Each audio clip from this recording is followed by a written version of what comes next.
again, and welcome to the Author Roundup. This special segment of the Book Connection Show showcases emerging indie authors who join us for a discussion of their newly published books. Join us for a conversation with our next guest author.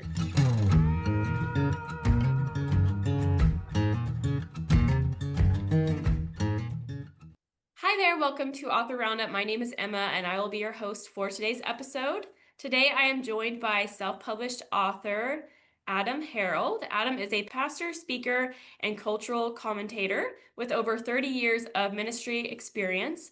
He is the author of Knowledge They Don't Want You to Have, Humanity, Truths, and Their Echoes, a bold and timely expose challenging modern deception and inspiring spiritual awakening.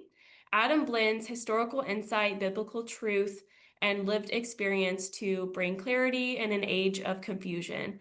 Thanks, Adam, for being here today. How are you? Good. How are you, Emma? I'm very good. Congrats on your book. Thank you. Can you describe it to us a little bit and share more about it? Sure. It's a work that was probably over the last 20 years of being in ministry and recognizing a lot of people in our culture today know a lot of things about food, drinks, water, the different types of beer on the shelf, but don't know anything about why they're here, where they're going, and where they're from. Mm-hmm. And when I've interviewed a lot of young people on college campuses and ministry, I found out that there was a lot of emptiness. There was a war going on of purpose. And so that's kind of led to the book. Okay. And was there a specific event or awakening that set you on this path to actually write a physical book and write about this topic in detail? Yeah, just doing college interviews. I joined in a ministry and outreach where we would go into different colleges and we would interview people and nothing weird.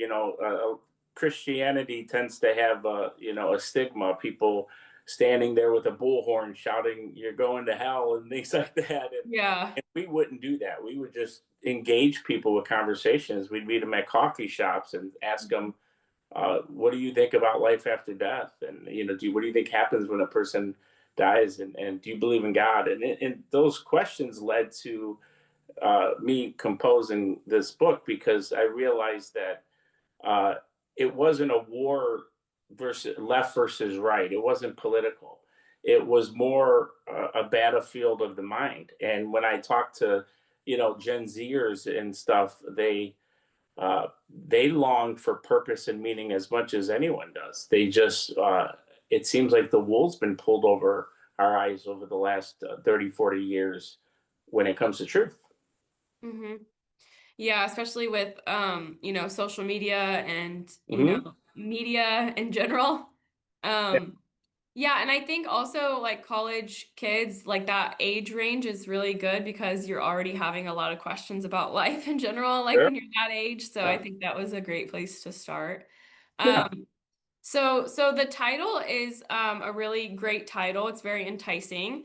How did you come up with the title? Did you come up with it after you wrote your book, or how did that bloom? Well, the guy that helped me with the project, his name's Rick. He's the one who actually funded the project, and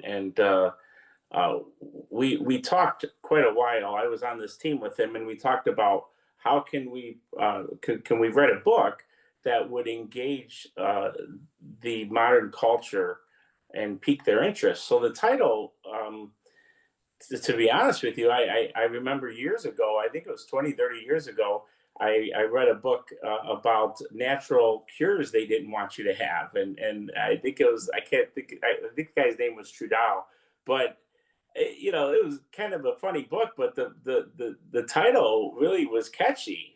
Mm-hmm. So, and so I had mentioned that to Rick, and he said, "Man, I love that." He goes, "Yeah, that kind of draws him in." So that's how we came up with the title. Okay, nice. Yeah. And so how How about how long is your book? What's like the journey you take the reader through as far as like chapters or sections where it's, easy to understand and, how did you go about, with all the information in what area of the book? So it's funny because when I was finished with it, I mean, I think I had 250 plus pages, and Rick cut it way down to about 100. He wanted to make this as Oh, okay. easy to read as you can. He didn't Yeah. want information that didn't have the relevance to what we're trying to say. So the book starts out with some apologetics. I just ask people to consider, truths. Why do you believe in things like the Big Bang Theory? It's against scientific reasoning. Most people don't think about that. In seventh grade science, I was taught evolution and the Big Bang, and I wasn't presented with the other truth that could be there, creationism. I was in a public school, and I didn't have the knowledge, the information to reason that out at 13 years old, right? Hmm. But looking at it, the Big Bang Theory is scientifically absurd because it's an explosion. It first of all, it doesn't explain origins. It says, well, chemicals and molecules. Well, it doesn't explain where those came from. Second, it's chaotic. Can I stick a cell phone in a microwave and explode it and it become a cell phone again? There's an old saying: if a tornado ripped through a junkyard and left behind a Lamborghini, would you believe me if I told you that? Well, that's what they're saying. They're saying an explosion, a chaotic event created the sun, the moon, the stars, male, female, the human eye that has 50 million light sensitive cells, seasons, bunnies, kittens, all this stuff. It's absurd. Hmm. If our planet was too close to the sun, we would burn up. If it was too far, we'd freeze. It's so perfectly placed that a flower grows. Hmm. So that reveals design and order, and so to believe that nothing created everything is not only unscientific, it's irrational. And so Hmm. you're building a society, uh, putting people through these indoctrinational centers they call schools, and there's hopelessness. There's more Gen Zers on depression medication now than ever before because they don't know why they're here. They don't know why they were made. They don't know where they're going. And Hmm. it's really so, the book starts out with that. And then I go into why do I believe the Bible is relevant. Hmm. And the Bible is one of the most profound books in human history. First of all, most people don't know that it's the most sold book of all time. It beats every other book ever written. The Bible was compiled over a period of about 1,600 years. 40 different authors right around 4 different continents in 3 different languages, and there's over 50,000 interconnected verses, which would be literally almost impossible for one author to do, but Hmm. 40 different from 4 different continents and in 3 different languages. I talk about the Dead Sea Scrolls. I talk about, why we can trust the Bible because of prophecy. It's the only book that's ever, had there's hundreds of prophecies that have been fulfilled, and even today, looking at the news, you literally can see scripture coming out. So, I talk about those things, and I take people into the meaning of life, and why the Bible talks about uh, God wanting a relationship with us, and that's where the book goes into. So, very interesting writing. I've had good feedback. I just did an Audible version of the book. We Oh. recorded it. Yeah, so it's on Audible. It'll be coming out on Audible. They're almost done with it. But I recorded it at a music studio, and the guy recorded me, cool guy, his name was Sean. He had tattoos and piercings all over. Really cool guy. Was like a rock and roll guy. Well, he had to go through the whole book with me reading it while I read it out loud. He had to follow along. And at the end of it, he came into the studio and he said, "This book has impacted me, man." And it really was. And he's, like, I think he's 27 years old, and so yeah, it's something that I'm hoping brings people to, gives people peace and brings them to truth. Yeah. And so you describe in your book the modern world as being filled with noise and deception and manipulation. Um, in your view, I know you talked about the Big Bang, but other things, what are like bigger lies that you believe people can be taught to believe? Well, there's lots of things. I mean, it's not information hidden in the shadows. It's Emma. It's Oh, more okay. hidden in plain sight, Yeah. buried beneath conformity. Does that make sense? Yeah, yeah. It's not about information. It's more of a wake up call to break free from the matrix that we're in. And, evolution's another one. I talk about that in the beginning. Charles Darwin, most people don't know when they're teaching again in, science class in middle school or high school, they don't teach the whole story of Darwin. He was seeking to become a pastor. He went to Christ Bible College in Cambridge, England, to become a minister. Well, then the something horrible happened. The His 10-year-old daughter died, and she was like the apple of his eye. And he became very embittered towards God, and he set out to write the origin of species. He called it later in his life. He called it the dark years of his life. Hmm. He questioned much of his writings towards the end of his life, and even there's some quotes where he, said it unless a change of kinds is proven, you can really discredit his thesis, and that was hundreds of years ago. Look Hmm. at the advancement in modern biology that we have now, and they've never proven to change the kinds. They'll talk about adaptation. Even Darwin talked about adaptation with the finch's beak. The one finch's beak changed. Well, that's not evolution. That's a finch adapting to its surroundings. Even with the bacteria in modern cultures now, it's still bacteria. You don't see bacteria becoming a rabbit. So Hmm. the change of kind. So what they do is evolutionists. Well, they'll say that requires macroevolution. So billions of years. Oh, so it's a big leap of faith to believe it. And they don't like that word. Evolutionists and scientists don't like that word faith. But they're relying their whole existence on faith, something that is not provable. Um, and yeah, more and more scientists are becoming creationists and theists. It's really fascinating. And I always say to people, I said, let me ask you, Emma, would you sell one of your eyeballs for $1 million?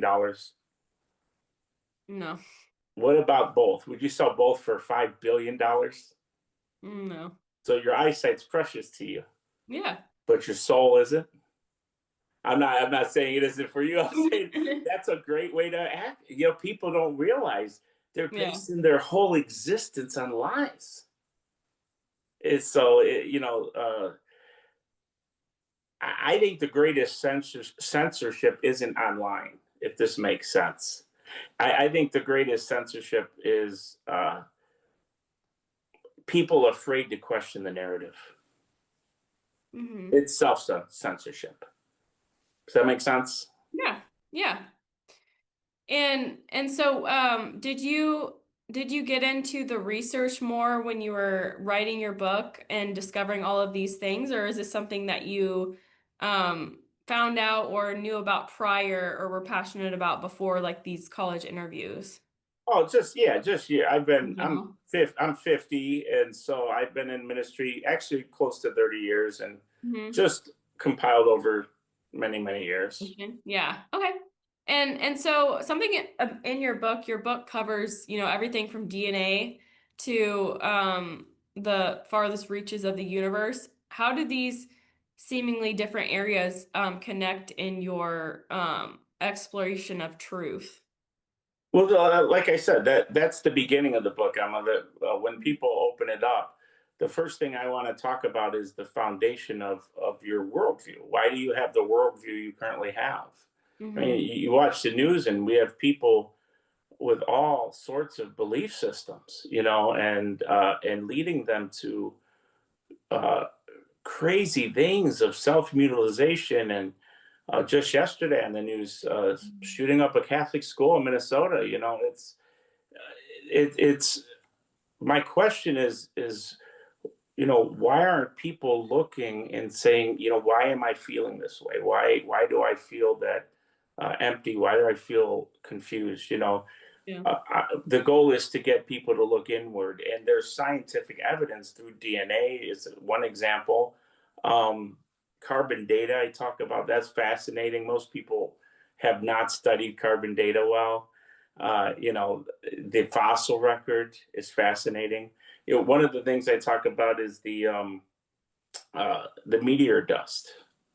So the Bible gives a narrative of a young Earth compared to what traditional scientists say. The Earth is 9 billion years old or 6 billion years old or something like that. The Bible says it's roughly 6,000 years old, and it gives a narrative. Well, what's interesting is there was a scientist who did a study in the Grand Canyon with the geological layers in the sediment, and they can tell when a comet is going to pass by. They can pretty much know what years and how long a comet's existed by the layers of meteor dust in the sediment.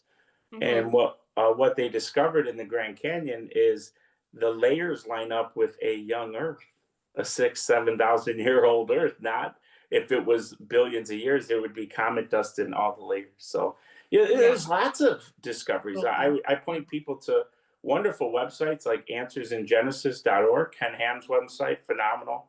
My wife and I have been to the Museum of the Bible in DC. Wonderful. I stood and looked 5 feet away from the Dead Sea Scrolls. Phenomenal. That was interesting. So there's truth out there, but it's been hidden. It's been hidden from secular culture, if that makes sense. Yeah. Yeah. And in your book, you say a phrase, designed with intention. Yeah. Talk about that. So what led you to that conclusion, and how does it shape your understanding of the world? Design with intention gives you purpose, because what the Bible teaches, the narrative of the Bible is it's God's love letter to humanity, and he created us in the Garden of Eden. And have you yourself read the first couple chapters of Genesis? Have you read that before? Yeah, a really long time ago. Okay. High So school. if you look at Genesis, you know the story of Adam and Eve, right? Yeah. All right. So I remember years ago studying and wondering, why did God choose Eden to have his first date with humanity? And I really believe it was the Holy Spirit speaking to me, just saying, "Hey, do you remember your first date with your wife? Somebody who bedazzled your heart. Did you show up looking out like a bum? Did you have disheveled hair and you smelled bad? No, I put on clean clothes. I had cologne on, and then ambiance is an integral factor in romance. And so when I got serious with my wife and we were very interested, we didn't go to the movie where there's crowds. We went to the walk in the park where we held hands, and it was, well, God showed me in Genesis that his first date with humanity revealed his heart to have a close connection with humans. A lot of people see God in the Bible as, don't do this, don't do that, don't do that. And yet in the Garden of Eden, there was one no, don't touch the tree of knowledge of good and evil, but there was a billion yeses. You can eat of all the other trees. You can have fellowship with it. So, people don't see that perspective well. So the book really calls out the nature of God as a lover of our souls, somebody who longs for us to have a heart connection with him, if that makes sense. Yeah.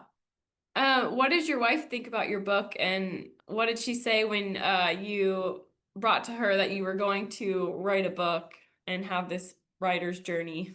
She enjoys it. She hears me talk all the time, so she probably didn't have to read it too much, because she's She's like, heard me I've heard this she's heard before. me preach at many pulpits, so she kind of knew what I was gonna say. Yeah.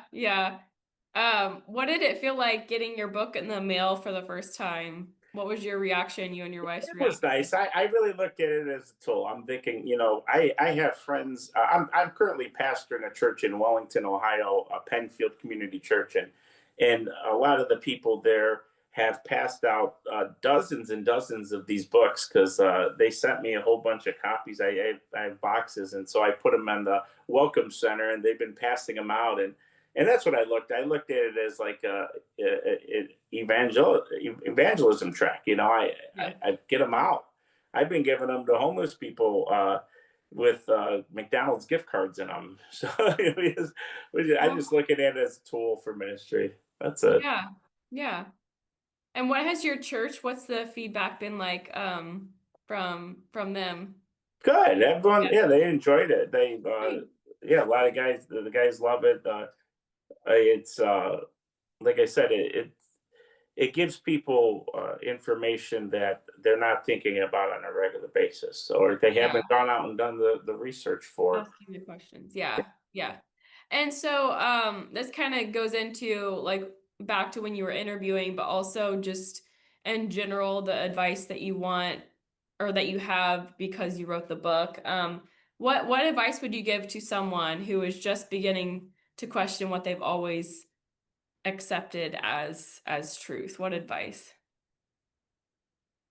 I would say we're not in an age of ignorance. We're more in an age of intentional illusion. And this book kind of rips that veil open. Mm-hmm. It'll point you in ways that I think will cause you to challenge your assumptions. I Mm-hmm. haven't had anybody read it and say it didn't challenge them, and even the guy who did the audiobook, he wasn't a Christian, and Oh, but yet yeah. when he read the book, he is, he's told me he's going to start reading the Bible. He didn't realize all that was in there. There's scientific facts in the Bible. He didn't Mm-hmm. realize that. you know Mm-hmm. uh, it was written thousands of years before they realized that the earth hung on the balance of nothing. Well, that's written in the Bible, but the scientists discovered that till, what was it, 17 1800s, really. So Mm-hmm. there's it's a fascinating. You know, I would say it's not a conspiracy book at all. If that's what you're looking for, it's not. Mm-hmm. I look at it as a rescue mission for people trapped in the cultural hypnosis. So you mentioned when you were back in school, listening to your teachers talk about the Big Bang Theory. So I don't know if that would be the answer to this question, but in your book you mentioned, genuine personal encounters. You talked about, when you started dating, having that personal connection that God wants us to have. Yeah, Can you share a pivotal moment experience that shifted your worldview? yeah. Experiencing the presence of God. I grew up Catholic, and I don't have a problem with Catholics, and I just didn't know a lot about God. We didn't attend church very much. We were like Easter Christian church goers, and when um, when I was 13, I got invited to a Bible teaching non-denominational church where Mm, there was these young youth leaders. They had muscles and they were cool and they were exciting and they're talking about Jesus like with passion. So it was very interesting. mhm. Something I didn't expect from the priest talking in Latin to now this. Well, it was a Wednesday night service that I actually heard the gospel preached. It was like a Billy Graham version of the gospel that I desperately needed. God saving me. I was a sinner, and that trend that started my journey. But then Mhm. years of reading the Bible and seeking God and realizing that he's pursuing me. He's pursuing me, and I felt I had encounters with God, and getting up in the morning, and I called it my morning love walk, my time. And to this day, for the last 35 years, I get up at 5:30, and I get my coffee, and I have my time of connecting with God every day. And that has been my oasis in life. That has been my place to run to regardless of what's going on in life. Life is up and down, right? If you live long enough, you're going to realize it's never linear. Yeah. It's a constant flow of up and down and valleys and mountaintops. And what anchors you is a real connection with your creator and having that purpose, knowing that regardless of what's happening in life, I belong to him, and he rescued me. And then Jesus, studying the life of Jesus is profound. I don't think there's anybody, he's one of the most interesting characters because, or historical figures, I should say, because people use his name as a cuss word, right? But people also respect and reverence him. If you talk to believers or unbelievers, if you talk to Democrats or Republicans, people have a respect for Jesus, right? And part of the reason is, I mean, this Jewish carpenter who didn't leave 100 square miles of the Middle East, didn't have internet and billions of dollars and social media, and 2,000 years later, almost 4 billion people call him Lord. That's something to really look into, right?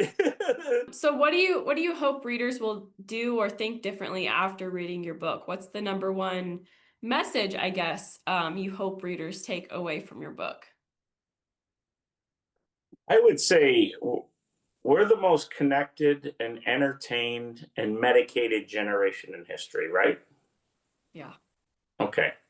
Yet most people are starving for meaning. Mm-hmm. This book, it's a divine disruption. It answers the question of meaning, and it has evidence for that. It's not just my opinion. So I think the real epidemic in 2025, Emma, is it's not a disease, it's deception. What's the biggest problem with deception? Someone really believes that they're right when they're actually wrong. That's a problem. It's deceiving. Deception is deceiving. And, the cure isn't political. The cure is spiritual. If someone's ever felt like there's something off or something hidden, something sacred that's been stolen from their life, I don't think they're crazy. I think they're waking up, and I think this book will be the next step for them. Yeah. Okay. Very cool. What do you say to people that just don't want to question anything or just want to, live their life without asking questions, or do you have anything to say to people like that? Yeah, no problem. I know that life is painful enough that eventually they'll start asking questions. Yeah. So can I give you something? Yeah. Well, can I give you an example of that? Yeah. So when I'm sharing the gospel, when I'm trying to share truth with somebody, and I sense that their mind's everywhere else, I'll say one thing I'll say to them is, I'll give them an analogy. If you went to the doctor because you had a pain under your arm, and the doctor ran a series of tests and said to you, "Hey, I hate to give you bad news, but you got a poison seeping through your body. You're going to be dead in 2 to 3 weeks. There's some medication. It's not going to do much. It'll help with the pain. It'll make you sick a little bit, but there's nothing we can do." And they send you home, and you're going to die in 2 to 3 weeks. You're not going to be thinking about pornography. You're not going to be thinking about your retirement or friends or this. You're going to be thinking, I'm going to stand before God and give an account of my life. It's going to change your whole perception. Every day, 156,000 people die. Every 3 seconds, a person enters eternity. In America alone, 650,000 people are going to die of cancer this year. Death is the destiny of every man. The living should take it to heart. That's Ecclesiastes 4:6. So if you want to bury your head in the sand, go ahead. Eventually, life is going to wake you up, and you're going to start answering questions. Mm-hmm. Why not answer questions while you're young and healthy and you have a whole life ahead of you to do something about that knowledge. Yeah. Why And you have wait till you're on? and Yeah. Why Yeah. wait till you're on death's door? Yeah. Yeah, I've been by the bedside of people dying, being in ministry many times, and I've never heard a guy say that they regret not having enough toys in life, or they regret not working enough. I've read a lot of dying people say they regret wasting their life. They regret not spending time with the ones they loved more. So Yeah. you see, why wait till the end of your life to make those changes when the knowledge is there? You just have to find it. Really true. Right? Yeah. You mentioned that you did an audiobook. Can you talk us through that experience about, because audiobooks are very popular right now and a lot of people prefer audiobooks. Yeah. Why did you go about that route as well, and how was that experience? So I'm waiting for it to come out. The last I logged in, it's with Audible, by the way. Yeah, So nice. Audible is like the biggest audiobook platform in the world. It was at first it was interesting. I thought I was going to do it in my living room. Forget that. They have such high standards where like any noise, microphone, background. everything. Oh, it was like, so I ended up paying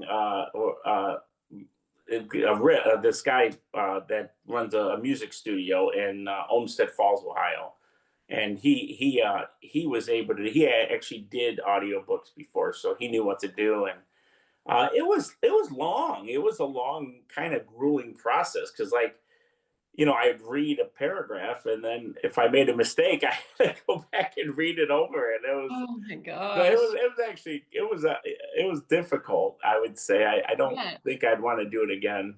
How long did it take you? Were there like sessions that you did, or how long No, did I it did take it you? all in one day. I should Oh, have done sessions. Yeah, it that's was like cool. 9 hours. Whoa. Yeah. Yeah.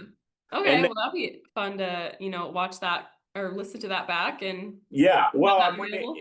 Yeah, last I logged into their thing, it says it's in the publishing process, the very last stage. So soon it will be out on audio book, and it's already available in quite a few bookstores. I want to say 18 or something, I think they said, and then it's at Amazon and Barnes and Noble. And so once the audiobook's available, you can buy it on Amazon right through there or through Audible.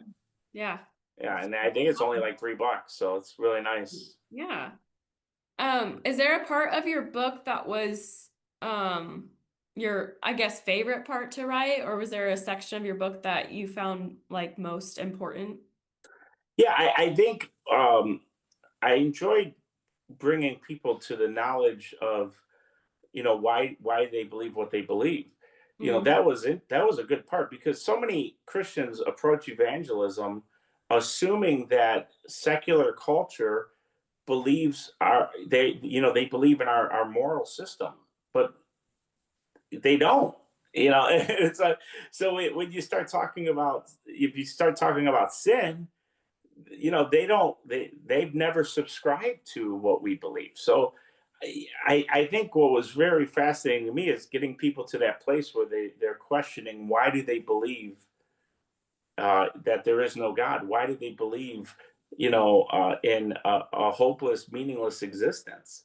The problem with atheism is there's no purpose, there's no point, nothing. It's nothingness, and nothing creating everything is absurd. And so, it's that was enjoyable. I liked the approach, and those were the approaches that worked in doing interviews on college campuses with Gen Zers and people in their 20s or early 20s. When you get them to self-examine why they believe what they believe, it kind of opens their eyes. Yeah. You know what I'm saying? And so that was, I think that was probably my favorite part of it, because it's really what I've seen people's lives transformed because of that. Getting people to reflect on why they're believing what they believe. In modern colleges, like any of the colleges, I don't care which one, Harvard, Princeton, any of them, even local colleges, you'll have professors question the Bible's authenticity, right? and they'll say absurd things like it's filled with contradictions, and it's not. I've been reading the Bible every day of my life for 35 years. It's not one. I've never come across a single contradiction. Uh, However, they won't question Homer's Iliad or Plato's writing. Now, Plato, you might have anywhere, some of these ancient writings like Plato or Homer, you might have anywhere from 250 to a few thousand copies of their writing. You know how many copies of the Bible we have, of the original writing on papyrus paper? Over 60,000 copies and fragments. Yet they'll question the Bible, but they won't question, some Greek mythology writing. And the Bible, you'll have books written within the lifetime of the writer. So the first earliest copies around 125 AD, that's within the lifetime of the person who wrote the book of John. There's so much overwhelming information on the authenticity of Scripture and the proof that it is God's word compared to other writings, but yet college professors, because they're backing up their ideology, and so they twist things. There's a lot of things that have been discovered as lies. So what's the nicest review or feedback you've received about your book, from people or just random reviews that have come in since your book has published? I'll pull it up here. It was from my father-in-law, my wife's dad. So let me find it here. His name's Ed, and he's been a Christian for a long time, and he was a teacher, very educated man, worked with disabled kids at Shaker Heights High School, and he had sent me a review. Let me see if I can find it here really quick. But I thought it was so well said, and just that it resonated with his heart, and that it was what he had always wanted to say, to be able to say, to articulate to people. So I thought it was good. I can't find it here. It's in a sea of text. But yeah, that was the nicest review I had. It was just from my father-in-law. It was very touching. Yeah. So do you have any personal or professional goals for the rest of the year involving your book or anything like that? The book just we've been using it as an evangelism tool at our home church, and everywhere. There's some great social media videos. If you go to Facebook or Instagram or TikTok and type in knowledge they don't want you to have, there's really great videos. Yeah, I'm hoping to reach the lost. I'm hoping to reach people that are searching for truth, and they're not satisfied with what they've been told. Well, I think that's all the time we have for today. Is there anything else that you would like to mention today before we go? Yeah, I just thanks for taking the time to interview, and for Westbound for putting this all together. And I hope that this book gets in the right hands, because every day that somebody surrenders their life to the Lord and finds truth, and